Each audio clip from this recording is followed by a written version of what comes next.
Hi, greetings, fellow people. I believe you are doing well.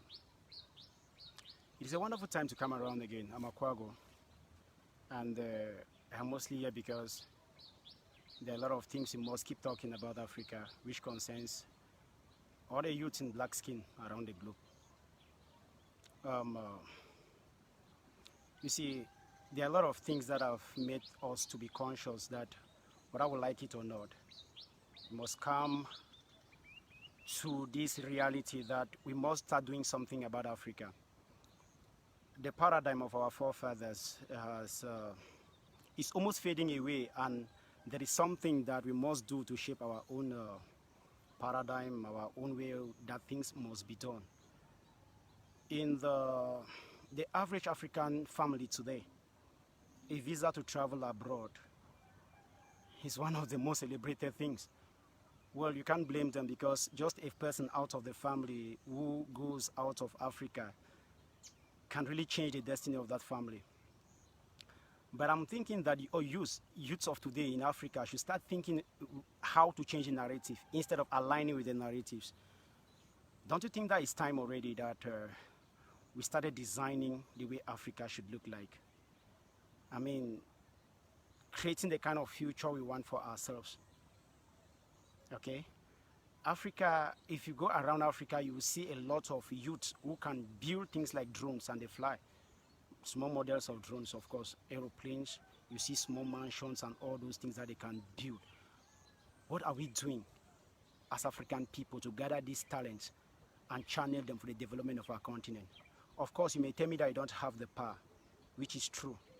But don't you think that there's something you can do about it? There's always something we can do about it, right? Yes. For instance, just last week, or no, about 3 or 4 weeks ago, a group of youths in South Africa, about just 6 or 7 of them, built an aircraft that flies from Johannesburg to Cairo.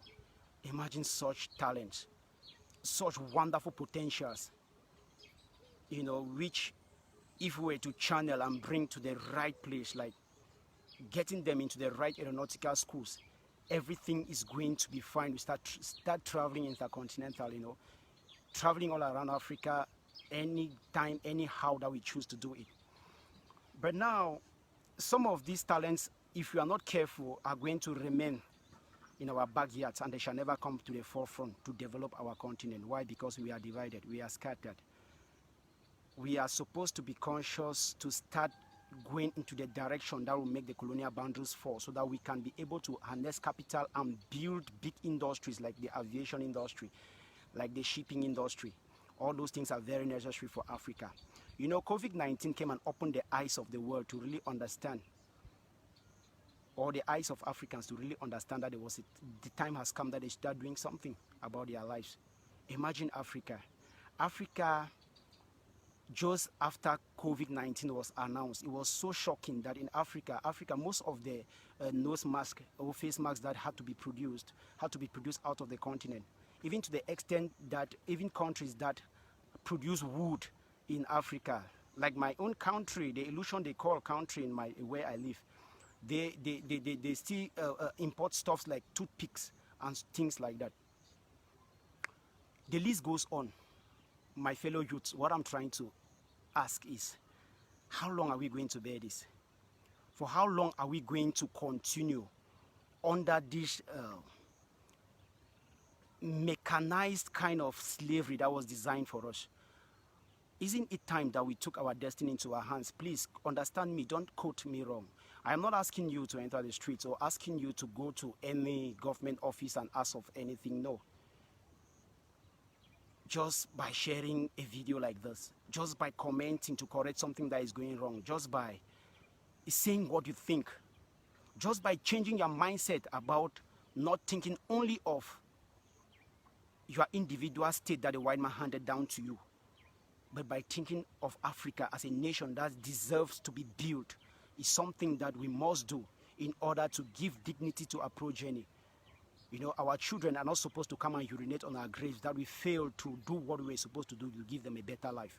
One of the things that is really pathetic about the black race is that about 90% of black people are asleep. Okay? About 90% of black people are asleep. The funny thing is that they don't even know that they are asleep. In this 90% of people, some of them, if they have any vision, they cannot see above their stomachs and their immediate family. Once they see a source of livelihood that can bribe them in the name of salaries, they forget about purposes and other things that they are supposed to do to impact their community and make life a better one. Prior to the coming of the white man in Africa, we had the spirit of Ubuntu. Okay, Ubuntu was this spirit that I am because you are because I am. But that spirit long lost because capitalism came and shattered everything.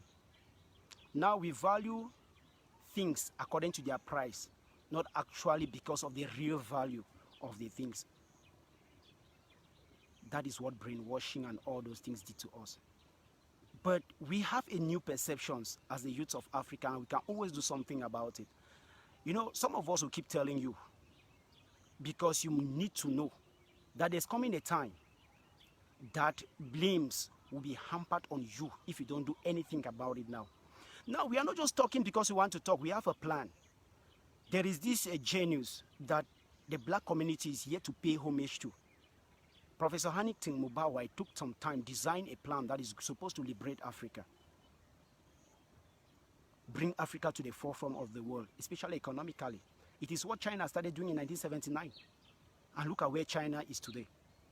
What I'm saying is, time has come that you need to forget about just yourself. Okay? Time has come that you need to be conscious about your community. Your community is Africa. Whether by blood or by territory, there's something we need to start doing now with Africa. Okay? Please don't believe too much in AU. AU has failed. They know that very well. Don't believe in anything they will call it sustainable development goals that the UN designed for the world or stuff like that, which Africa has been sidetracked. What I'm saying is, if the poverty in Africa has not taught you a lesson, it means you are sleeping. If the rate of misery that your people are going through has not taught you anything, it means that you are sleeping. You are not only sleeping, you are walking while sleeping. And that is causing nabolism. But what I'm trying to say is, time has come that we need to do something about Africa. Yes, time has come that we must buckle up and do something about Africa. If we are struggling to migrate and go to Europe because we think there's a better life there, we should equally be thinking that Europeans should be migrating and coming to Africa sometime in the future, because we can make it better here. We are better placed with all the minerals and resources, human potential that we have to make Africa a better place. We can always make it, because that is the truth, and that we shall do. But the bitter truth is that we need you. You have to do something. I don't care whether all you will do is to help a poor woman cross the street so that she's not knocked down by a car, or a child coming back from school. You ask that child what they learned in school that day. That one will be wonderful. You'll be telling that child that you care. And just by that feeling that that child will have that you care, is going to start building a patriotic and a loving citizen that may have the keys to unlock something that will benefit the community tomorrow. What I'm saying is that we have to start doing something at our own small corner to make Africa a better place. I'll always tell you, and that I'll continue telling you, that Somalia has failed as a nation. It is not a nation. The white man decided to give that to us. Cameroon has failed. The results will prove that true. South Africa has not gone where it is supposed to be because we have been divided, deceived that we are different people, whereas we are the same people, that the enemy divided for its own gain at our detriment. Time has come that we must do something about Africa, because if we don't do, we will be done with. What you must do is that keep that consciousness in your head that a group of people, a group of young Africans have discovered that the visionary leaders are around, and these visionary leaders are ready to do just anything it takes to restore the destiny of Africa. You may be that one destiny leader or that visionary leader who is still asleep, but we'll keep making videos like this to make sure that you wake up, because destiny calls. That is the truth, fellow people of Africa. Destiny calls, and there is time that we did something about it. The South African government or Ministry of Finance is already calling for a one currency for Africa. What do you think is happening? This continent is gradually uniting, and that we must do. You know why we must do that? The sanction that Russia is labeling against the European Union not distributing or selling its raw materials to them, is going to make Europe broke within a year or two or so. Watch it and see. I'm not a soothsayer. I will not even tell you that I'm a prophet. I'm not. Just watch where the world is going to. Should we not unite now, we shall only be apart for our own detriment.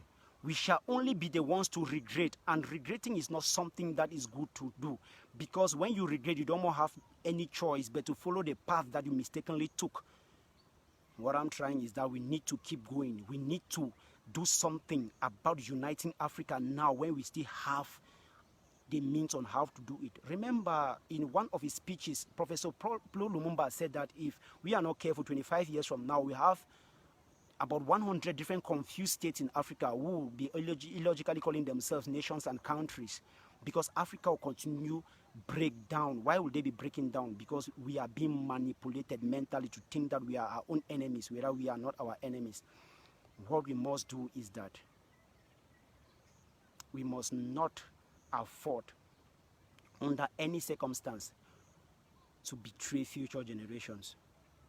We are in the 21st century. The media is one of the most important weapons we have for this fight, which we are winning already. Let's use the media and any other thing we have to liberate Africa and unite Africa. It can be done. It has been done before. Ask the Americans what they went through before getting their independence from Great Britain. It was not chocolate, it was not biscuit, but some men decided to do that. It was done. That can be done too in Africa. That is the truth. Look at what is happening. A few weeks ago, a few youths in Britain gathered to denounce what their forefathers did to make Africa what it is today. What do you think is happening? Serendipity is on our part. If you believe there's anybody like the Creator who created the earth and the universe entirely, that person is behind us. We cannot afford to fail him. We must do something. Because that person may not be here physically, but that person lives in us. And that God factor in us is supposed to be allowed to soar in order to make Africa the place where our children will be proud to live in. Not a place where you get somewhere, you listen to youth discussing, and a youth will be saying that with all this poverty and hunger I'm going through, I blame my ancestors to have run and escaped from the hands of the slave masters who were supposed to have caught him and taken him to the America so that I become a citizen of America. Bullshit. That is what they say over there. We have all it takes to make Africa a better place. Should we start now, following the plan, the Rapid African Plan? 20 years from now, Europe will start migrating to Africa. That is the bitter truth. They know it very well.